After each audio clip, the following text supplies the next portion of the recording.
নমস্কার বন্ধুরা, আশা করি আপনারা সবাই খুব ভালো আছেন। কৃষ্ণার্জুন চ্যানেলের পক্ষ থেকে জানাই আপনাদের আন্তরিক স্বাগত। আজকে আমরা এই ভিডিওর মাধ্যমে জানব এই সংসারে খারাপ মানুষের সাথে কিভাবে থাকবেন।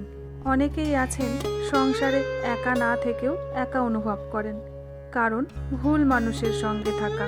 আমরা অনেকেই এই ভুলটা করি, আর ভুলটা হলো আমরা ভাবি মানুষকে বদলালে জীবন ভালো হবে, কিন্তু সত্যিটা একেবারে উল্টো।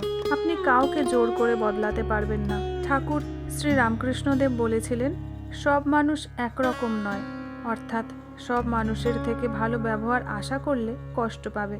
ঠাকুর আরেকটি কথা বলেছিলেন, তিনি বলেছিলেন, বাঘের মধ্যেও নারায়ণ আছে, কিন্তু বাঘকে জড়িয়ে ধরতে নেই। এর মানে হলো সবাইকে সম্মান করুন, কিন্তু দূরত্ব রাখতে শিখুন। মানুষকে বদলানোর চেষ্টা না করে নিজেকে শক্ত হতে হবে। আমরা খুব সহজেই ভাবি এই মানুষটাকে বদলে দেব, আমি এত ভালোবাসা দেব যে একদিন ঠিক বদলে যাবে। কিন্তু বাস্তবতা হলো মানুষ তখনই বদলায় যখন সে নিজে বদলাতে চায়। শ্রী শ্রী মা শারদা এমন মানুষের সঙ্গে থেকেছেন যারা তাকে বুঝতো না, সম্মান করতো না, কখনো কখনো কষ্টও দিত।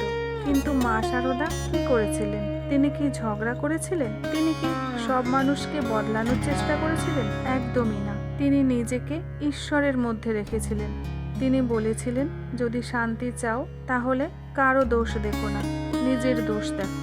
এই কথাটা খুব সহজ শোনালেও জীবনে মানা কিন্তু খুবই কঠিন। আমরা কি কখনো ভাবি আমি কি সব সময় সঠিক? এই জন্যই মা বলেছিলেন, প্রথমেই নিজের মনকে ঠিক করো। কারণ একটা সত্যি কথা হলো, আপনি কাউকে জোর করে ভালো মানুষ বানাতে পারবেন না। আপনি কাউকে জোর করে আপনাকে ভালোবাসতে বাধ্য করতে পারবেন না। আপনি কাউকে জোর করে আপনাকে বুঝতে বাধ্য করতে পারবেন না। কিন্তু আপনি যে জিনিসটা করতে পারবেন সেটা হলো নিজেকে মানসিকভাবে শক্ত করতে পারবেন। ধরুন আপনার জীবনে একজন মানুষ আছে যে সব সময় আপনাকে কষ্ট দেয়, আপনি তখন কি করবেন? আপনি কি প্রতিদিন তাকে বদলানোর চেষ্টা করবেন? প্রতিদিন বোঝাবেন? তাহলে কি হবে জানেন? আপনি ক্লান্ত হয়ে যাবেন, আপনার মন ভেঙে যাবে। তাই মা আমাদের একটি গভীর শিক্ষা দিয়েছেন, নিজের শান্তি অন্যের হাতে তুলে দিও না। কারণ আপনার শান্তি যদি অন্যের আচরণের ওপর তুলে দেন, তাহলে আপনি কখনোই শান্তি পাবেন না। মানুষ বদলালে আপনার জীবন শান্ত হবে না, আপনার মন বদলালে আপনার জীবন শান্ত হবে। মা শারদা বলেন, পৃথিবীকে নিজের মনে করো, কেউ পর নয়। এর মানে হলো মা বলতে চেয়েছেন, মনে ঘৃণা রেখো না। কারণ আপনি কাউকে ঘৃণা করলে তার ক্ষতি যতটা হয় তার থেকে বেশি ক্ষতি হয় আপনার নিজের। ধরুন একজন মানুষ সব সময় আপনাকে কষ্ট দেয়, তাহলে আপনি কি করবেন? প্রতিদিন ওর সাথে কথা বলবেন? প্রতিদিন কি তাকে বোঝাবেন? না, শান্তভাবে দূরত্ব রাখুন। কারণ সব সমস্যা কথায় সমাধান হয় না, কিছু সমস্যা দূরত্বেই সমাধান হয়। এটা দুর্বলতা নয়, এটা বুদ্ধিমানের কাজ।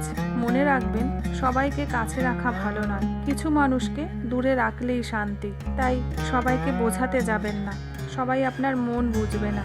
নিজের সম্মান নিজে রক্ষা করুন। যেখানে বারবার অপমান হয় সেখানে দূরত্ব রাখুন। মনে রাগ জমিয়ে রাখবেন না। ক্ষমা মানে অন্যের কাছে আসা নয়, ক্ষমা মানে নিজের মনকে মুক্ত রাখা।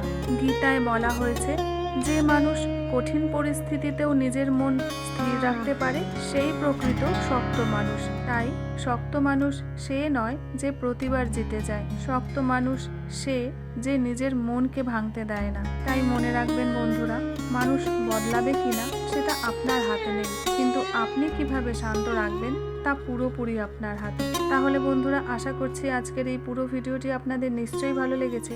আর যদি ভালো লেগে থাকে কমেন্ট সেকশনে আমাকে জানাতে কিন্তু ভুলবেন না। আর বন্ধুরা, ভিডিওটি যদি ভালো লেগে থাকে লাইক, শেয়ার, সাবস্ক্রাইবের অনুরোধ রইল।